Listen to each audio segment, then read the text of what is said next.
Good afternoon from the newsroom. Gardaí say they have foiled a gun attack in connection with the Hutch-Kinahan feud in Dublin. 3 men were arrested this morning and firearms and a car were seized.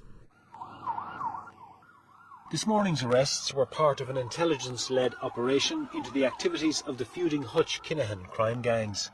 It's understood a number of men were under surveillance and seen moving around a car and van in the basement of the Belmont apartment building on Gardner Street. Just after 7:30 a.m, armed Gardaí moved in. They arrested 3 men, one in his 20s and 2 others in their 30s. 3 weapons were also seized. Detectives believe they intended targeting a member of the Hutch family who lives in the north inner city. Gardaí say the weapons seized consisted of a submachine gun, a semi-automatic pistol and a revolver. And the 3 men arrested are now being detained at stations in the city. They have been held under Section 50 of the Criminal Justice Act anti-gang legislation and can be questioned for up to 7 days. In a later follow-up operation, a 4th man was arrested, and Gardaí also carried out a number of searches in North and West Dublin and in the North Inner City. In a statement, Assistant Commissioner John O'Driscoll, who was responsible for special crime operations within An Garda Síochána, said their efforts at tackling organised crime, particularly when there is a risk to human life, are unrelenting. And Gardaí investigating this feud have made 45 previous interventions similar to this morning. Joe McGraley, RTE News. A friend of 2 Ulster rugby players accused of rape has told a court in Belfast that Paddy Jackson would be the last person in the world to rape someone. Rory Harrison was giving evidence before Belfast Crown Court this morning. 25-year-old Rory Harrison arriving at the court in Belfast this morning. He's charged with perverting the course of justice and withholding information, charges he denies. Mr. Harrison shared a taxi home with the alleged victim on the night in question. He told the court he believed the complainant was upset when she left the house. Asked if he speculated to himself as to what might have happened, he said, "I thought she'd maybe been rejected by Patrick." It was put to him that it had been speculated that he knew or believed she had been the victim of rape at that time. Rory Harrison replied, "No, I did not." Paddy Jackson and fellow rugby player Stuart Olding are accused of raping the woman in Mr. Jackson's house in 2016. Both deny the charges. Asked about his reaction to a message from the complainant hours after the alleged attack in which she told him what happened was not consensual, Rory Harrison said his initial reaction was shock that something had happened she was not consenting to.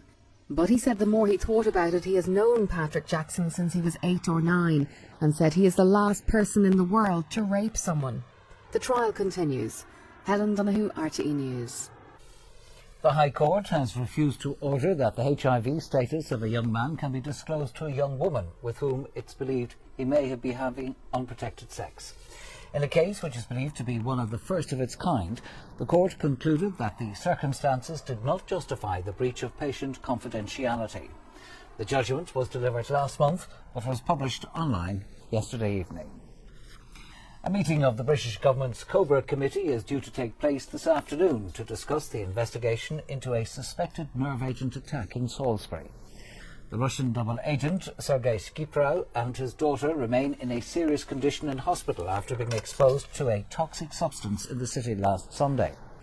The UK government has said it will respond with the full force of the United Kingdom's resources once they have established who's responsible for the attack. The Syrian army has intensified its operations in the rebel-held enclave of eastern Ghouta. It has effectively encircled the 2 largest towns of Douma and Harasta. Pro-government forces have now reportedly taken half the area. Over 950 civilians have been killed in eastern Ghouta since the Russian-backed government assault began 3 weeks ago. In the US, the National Rifle Association is suing the state of Florida after it passed new gun control legislation. It follows the killing of 17 people at the school in the state last month. The new law has raised the legal age for buying rifles in Florida from 18 to 21. The NRA says the law violates the Second Amendment of the US Constitution, which gives citizens the right to bear arms. And sports news, Ireland could win the NatWest Six Nations Championship today. The game with Scotland kicks off at 2:15 at the Aviva Stadium. If Ireland secure a bonus point win and England fail to do the same away to France, Ireland will be champions. Well, it's well into the first half of today's meeting of Manchester United and Liverpool in the Premier League. United currently lead 2-0. Marcus Rashford with the opening goal in the 14th minute. He has since scored his and United's second goal of the afternoon. A United win would leave them 5 points clear of Liverpool. Well, that's all from the newsroom. Good afternoon.